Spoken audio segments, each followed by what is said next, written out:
What's up, everybody? Joe Brown here. This is the Heresy Financial Show, and Ben Bernanke, delusional hypocrite, has just come out and started talking about how the Federal Reserve was too slow to react to inflation, and that he thinks that we are going to see stagflation ahead of us. This just in time to promote his new book, because what else is an ivory tower elite like him going to be doing with his spare time? He's surely not making enough from just the few $1,000,000 he makes from speaking engagements here and there, because I'm sure he's such an engaging speaker. I'm sure it has nothing to do with these bankers paying him back and offering a nice thank you for helping them out during the financial crisis and giving them a little bailout. Ready? Let's dive in.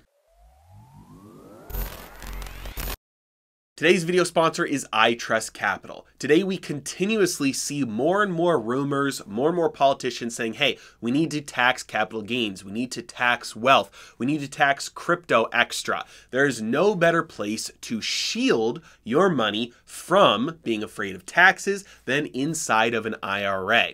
In an IRA, you don't have to worry about capital gains taxes. Your traditional IRA and your Roth IRA are both shielded from that. With the traditional IRA, you get to shield your money from capital gains taxes, and you get a deduction on the contributions. You just have to pay income tax on the way out. With the Roth, it's the opposite. The money you put in there, you don't get the deduction on, but then anything you take out is tax-free in retirement. The nice thing about Capital is that you can buy gold, you can buy silver, you can buy Bitcoin and other cryptocurrencies. That means you have an opportunity right now. If you've been waiting to buy the dip in precious metals or in cryptocurrencies, you have an opportunity to open up an IRA with Capital, buy the dip, and then watch all those gains happen. And again, as long as you follow the IRA rules, you don't have to worry about any of those taxes.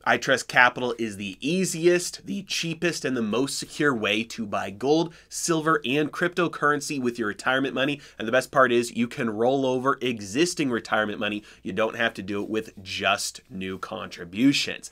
And if you use my link in the description below, you will get $100 worth of Bitcoin for signing up. All right, take a look with me at this article from CNBC that Bernanke says the Federal Reserve was too slow in its response to inflation. They made a mistake. Now, this is rich coming from the guy who invented quantitative easing. If you remember back in the financial crisis, he was the one that basically crossed the Rubicon and said, you know what?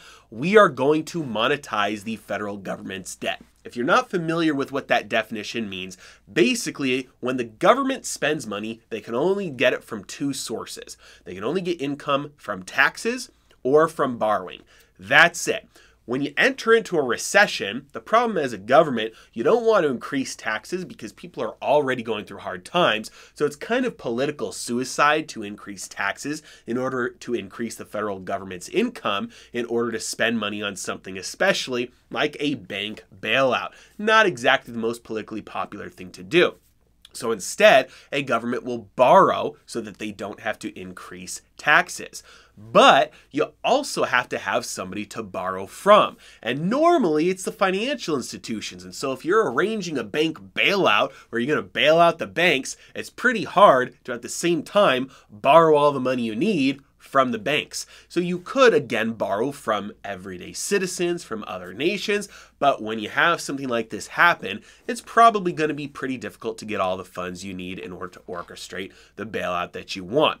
And so that's where the central bank comes in. The central bank at times like this will work closely with the government and monetize the debt. That means the federal government will borrow some money from the economy. They will create a debt instrument. They'll create a bond. And so that's a contract where the federal government owes Aunt Sally, let's say, money, $1,000. Aunt Sally can then turn around and she can say, hey, the federal government owes me $1,000. Does anybody want to buy that debt from me? And so she might sell it to a bank. She might sell it to some other person down the street who wants it, or she might sell it to the Federal Reserve. The Federal Reserve has the unique monopoly of being able to literally create money, print money, not physically, but they control the money supply. So what they did, they have their balance sheet, they have their account, like their brokerage account, let's say. So they created a bunch of money. They went out into the marketplace and they said, we'll buy a bunch of treasuries from anybody who wants to sell them to us. So if the federal government owes you debt, we'll give you cash and we'll take that debt from you. And now the federal government owes us money instead of you, and now you have that cash. So the entire banking system was recapitalized with fresh cash. They got to get rid of those assets off their balance sheet. They could go about using that cash in a way that they wanted. But that's what the federal government did. The federal government borrowed a lot, and they were able to then have that debt not load up the economy with a burden, because the Federal Reserve ended up buying that debt. So now the federal government just owes that money to the Federal Reserve instead of to somebody else. That is what monetizing the debt is. It's turning federal debt, central government debt, into money, because in the economy, it swaps out that debt with money. So that's why it's called monetizing debt. But Bernanke, the pioneer of using debt monetization, he didn't really want people to know what they were doing. So he made up a term called quantitative easing. This was the quantity of money being increased to make the financial conditions more easy instead of more tight. So he called it quantitative easing. Now there's QE1, QE2, QE3, QE4, QE not QE, QE infinity, lots of different versions of QE over the past 13 years or so.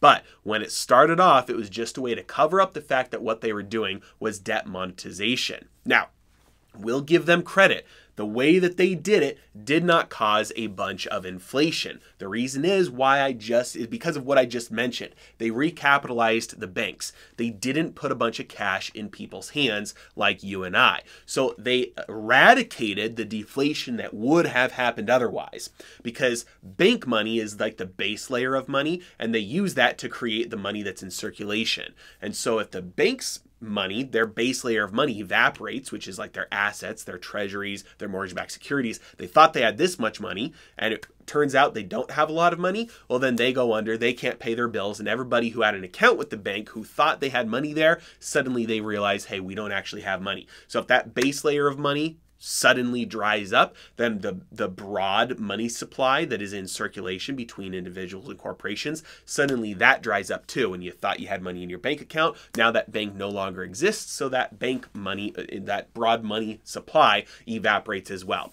So there was the setup for a very drastic amount of deflation to happen all at once. What they did was they stepped in and they stopped that deflation from taking place. They saved the banks, and in doing so, they saved customer deposits, basically. Very simple version of what went on there. And so that didn't cause a lot of inflation. It caused inflation if you're saying compared to what it would have been, sure, but all they did was stop the inflation. So you didn't get a net increase, a drastic net increase in the money supply. Fast forward to what they did to stop COVID from having any deflationary impact on the economy. They drastically increased the amount of money that was in circulation. They didn't have to recapitalize the banks. The banks' balance sheets weren't full of toxic assets that they had to buy up. What they did was they expanded the money supply that was in circulation. They gave individuals and corporations a bunch of money that was able to be spent, and that spurred demand, and that set off a chain of events that caused the inflation we're experiencing right now. And so when we look at what Ben Bernanke said, he said, the question is, why did they delay tightening? Why did they delay their response? They kept the loose policy in place well after the economy recovered from the crisis. So Bernanke's basically saying, hey, they bailed out the economy, but then they kept the easy conditions a lot longer than they should have in retrospect. He's saying, obviously, they couldn't have known in the meantime, despite the fact there are plenty of people, nobody at the Fed is listening to this channel, or any of the other people that you are probably listening to, some of the much bigger names out there, all saying this is very dangerous, they should not be doing this. They weren't listening to them at all. And despite the fact that many people knew it was a bad idea, they did it anyway. So he's saying, hey, the question is, well, why did they keep up the easy conditions so long? The reality is, it doesn't matter when you tighten. if the bubble or the price rise was caused from easy conditions, tightening, no matter how quick or how long it takes to get to that tightening, will cause a bust. The bust is baked into the cake because of the easy monetary conditions, because of the inflationary monetary policy, because of the expansion of easy credit. The bust is inevitable. Just like in the 70s when we defaulted and we reneged on our promise to redeem dollars for gold to the rest of the world, and we stole the rest of the world's gold from them and left them with worthless paper, that was baked into the cake already. That was due to the 50s and the 60s of the federal government printing way more dollars than they had gold to back it up, getting free or cheap stuff from the rest of the world because we're exporting paper, even though we know we can't actually pay for it, getting all this stuff in return, the world finally calling our bluff, causing a global bank run, a global gold run, where everybody went to go get their gold from the US, and the US saying, we actually don't have it. We've been spending decades spending way more money than we actually have. It was baked into the cake already. And Bernanke said that it's all headed towards a possible scenario in which the US economy could enter a period of stagflation, which he defined as a period where growth is low, unemployment is up at least a little bit, and inflation is still high. So stagnant growth plus inflation, you could call that stagflation. Despite all this, he's still hopeful that Powell can help tame inflation without having to put in place the extreme measures from the 70s or send the economy into a recession. Newsflash, during the first quarter of this year, the GDP for the United States contracted. That is the first quarter of the 2 quarters of contraction you need to qualify for a technical recession. So we're halfway there already. We get another quarter of a contraction in GDP, we're already in a recession. Now, I'm really happy for Ben Bernanke. He got to retire, didn't have to deal with a lot of the fallout of his decisions, and he gets to sit back and, in his own words, pontificate on political issues he used to avoid. Because since 2014, he has remained in Washington, but he's a fellow at the Brookings Institution and